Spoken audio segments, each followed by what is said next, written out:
আসসালামু আলাইকুম, কেমন আছো সবাই? আশা করি সবাই অনেক বেশি ভালো আছো। আলহামদুলিল্লাহ, সবসময় দোয়া করি সবাই অনেক বেশি ভালো থাকো। আজকে নতুন একটা ভিডিও নিয়ে চলে আসলাম। ভিডিও নতুন হতে পারে, বাট রেসিপিটা অনেক পুরনো। আমাদের মা চাচিরা সবসময় এটাই রান্না করতো। আমি জানি তোমরাও অনেকে হয়তো বা রান্না করো, আমিও রান্না করি, আমার তো খেতে অনেক ভালো লাগে। তো চলো রেসিপিতে চলে যাই।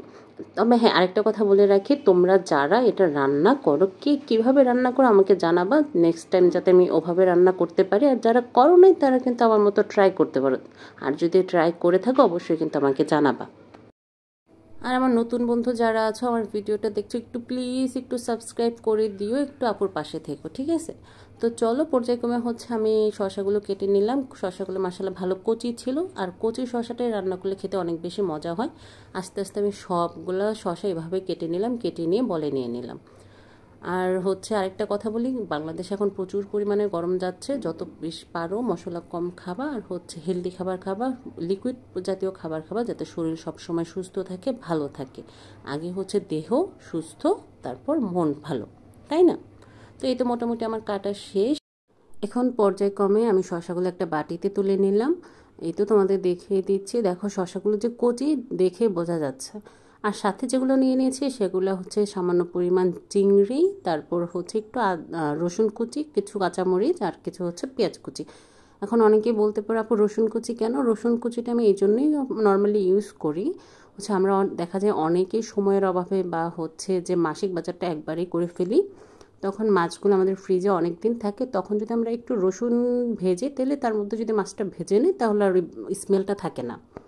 তো এখন আমি চলে গেলাম চুলায় চলে যাওয়ার পর পাতিলা বসাই দিলাম, তার মধ্যে রসুনটা দিয়ে এখন চিংড়িগুলো দিয়ে একটু সুন্দর করে ভেজে নেব। লাল লাল করে একটু ভাজার চেষ্টা করবো, তাহলে স্মেলটা আর থাকবে না।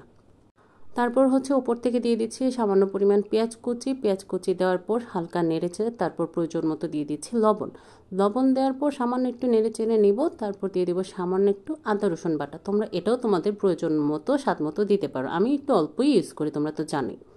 তো আদা রসুন বাটা দেওয়া শেষ। এখন আমি দিয়ে দেবো এখানে সামান্য একটু হলুদের গুঁড়ো, আর একটু মরিচের গুঁড়ো। হলুদের গুঁড়োটা আর মরিচের গুঁড়োটা আমি একটু কম ইউজ করছি। এমনিতেও আমি মশলা কমই খাই, কিন্তু তারপর আর একটু কম দেওয়ার কারণ যেহেতু গরম, যত মশলা তুমি কম খাবা তোমার স্বাস্থ্যের জন্য কিন্তু ততই ভালো। এই তো মশলা দিয়ে হালকা একটু ভেজে নিলাম তেলটার মধ্যে। তারপর এখন দিয়ে দেবো সামান্য পরিমাণ একটু পানিটা দেওয়ার পর একটা টুইস্ট আছে এখানে। অনেকেই পানিটা দিয়ে একটু বলক আসার পর এখানে তরকারি দিয়ে দেয়, আমি কিন্তু মোটেও সেটা করি না।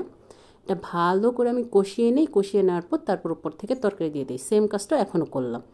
এটার কারণ তুমি তরকারি রান্নার ক্ষেত্রে যত সুন্দর করে তুমি মশলাটা কষাবা, তরকারিটা তোমার তত বেশি মজা হবে। অনেকে মনে করে যে অতিরিক্ত মশলায় তরকারির মজা বাড়ে, ভুলেও না। তুমি যদি মশলাটা খুব সুন্দর করে কষাতে পারো আর খুব মন দিয়ে রান্না করে ভালোবাসা দিয়ে, ইনশাল্লাহ তোমার রান্না এমনিতেই অনেক মজা হবে।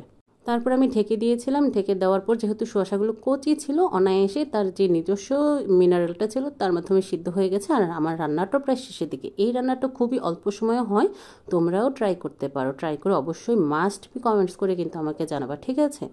এই তো আমার রান্না শেষ, খুব ইজিলি রান্না শেষ হয়ে গেল। এখন লাস্ট ফিনিশিংটা চলো দেখি। এই তো দেখো কি সুন্দর দেখা যাচ্ছে, খুবই সুন্দর, একটু সাদা সাদা হয়েছে। আমি এরকমই খেতে পছন্দ করি। আজকে এই পর্যন্তই ছিল। আশা করি সবাই পাশে থাকবে। ইনশাল্লাহ ভবিষ্যতে আরও সুন্দর সুন্দর ভিডিও নিয়ে আসার চেষ্টা করব।